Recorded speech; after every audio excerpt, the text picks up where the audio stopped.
This episode of Techno Buffalo is brought to you by 23andMe. Well, hello there. You're expecting me to say what's up. Welcome back to another episode of Rettinger's Rants, the show where I rant and rave on something that's going on, or in this case might be going on, in the wide world of technology. Up this week, let's talk about the Facebook phone. Supposedly it's coming and coming very soon. So soon, in fact, by the time you watch this video, you might already know when it is and what it might have packed inside of it.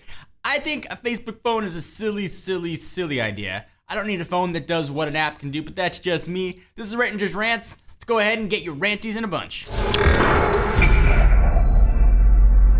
So there have been rumors of the Facebook phone for years. In fact, we saw a little tiny bit of fruit fall off the Facebook phone tree a few years ago when we saw the HTC Status, or the very silly named Cha-Cha as it was called internationally. Now, admittedly, it had a pretty awesome keyboard. Everything else about it was super blah, down, smiley face. It had a Facebook button on it that you could update your Facebook status with and easily upload pictures. But the Facebook app does that, and Facebook is now really tightly integrated with core OSs, so you can upgrade pictures right on iOS or Android. Makes life a lot easier, but supposedly Zuckerberg and company said we learned our lesson, and now we're gonna release the real Facebook phone, supposedly coming soon, and allegedly called the HTC First with a lowercase f, like the Facebook logo. So there aren't any confirmed details available yet, but according to Android Police, HTC First, which was originally codenamed the Mist, and don't get all excited about a super phone because it's super mid-range specs. It's gonna have a 4.3-inch display with a 720p resolution, a dual-core Snapdragon S4 processor, Giga RAM, 5-megapixel rear camera, and 1.6-megapixel front-facing camera. So nothing here is huge or revolutionary. Facebook's event is supposed to take place on Thursday, April 4th at 10 a.m. Pacific at the company's Menlo Park campus. And that's this week coming up. So Facebook phone makes no sense. Come on, I don't need a phone again that does what my app can do. What could the Facebook phone possibly do that my current smartphone or your current smartphone already can't? Will I be able to tag people right from the camera application?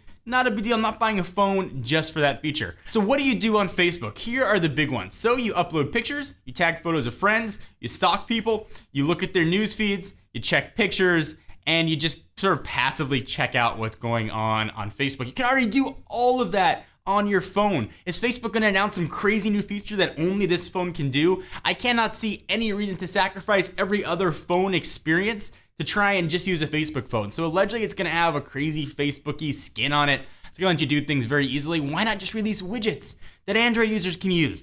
Why do I have to use especially a mid-range Facebook phone? It's going to last me presumably a 2-year contract. Just makes absolutely no sense to me. And I don't want a specialty phone for each app. I don't want an Instagram phone. I don't want a Twitter phone. I don't want a Facebook phone. I don't want a Foursquare phone. I don't want any of those kind of phones. Especially like you don't need one device that just focuses on one thing. They're phones and they're open source, especially if it's going to be based on Android.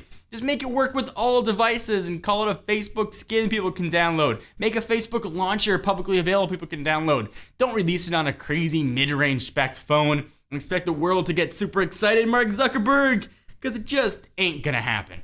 So a Facebook phone, I've said that a million times. Do you guys want to see that? You have any interest in a Facebook phone? Are you all excited and jumping up and down for a Facebook phone like you might be for Google announcing the next version of Android or Apple releasing iOS 7 or the iPhone 5S? I'm certainly not, but I'm getting jaded, so maybe I'm wrong. I want to hear from you. So let me step back from my ranting and my raving to thank our friends and sponsors at 23andMe. So have you ever wondered what you might learn from your DNA? I know that ever since I saw Jurassic Park and that little dancing DNA molecule came up, I've always been sort of curious. 23andMe enables anyone to explore their own DNA. It's kind of neat. So actually, based on a saliva analysis of over 1 million data points in your DNA, customers will receive over 200 personalized reports that cover health risks, physical traits, carrier status for conditions that could be passed on to children, and more. So if you're thinking about having kids, and you might think, oh, grandma, whoever had X disease, you want to know if you might be a carrier for it, can really be a useful tool as you start family planning. 23andMe first offered their personal genome service in November 2007 for almost $1,000 and provided only 14 reports. But today you can get over 200 reports, all for $99.